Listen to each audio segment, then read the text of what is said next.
তোমার কথা ভাবছি মানেই হাঁটছি সোজা অনেক দূর, ভাসছি স্রোতে স্বপ্ন হয়ে, বৃষ্টি জুড়ে তৃণাঙ্কুর। একটা চাঁদ, পক্ষ 2, 3 ঘরে বজ্রপাত, আগুন বাড়ে জোয়ার জলে, ঘুমিও ফাটে তৎক্ষণাৎ।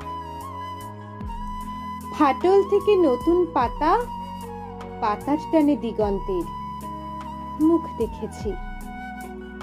ভোরের আলো পাঠিয়ে দিল আমায় ফের নৈঋত্যে বা ঈশান কোণে। মেঘ জমেছে সেই দিকেই, ছুটছি আমি অসাবধানে, এই পথে তো বিরাম নেই। স্তব্ধ মাটি, শান্ত জমি, পাতায় ঘাসে আলিঙ্গন, মাঠ ভিজিয়ে বৃষ্টি, যেন তোমার জন্যে ভূকম্পন।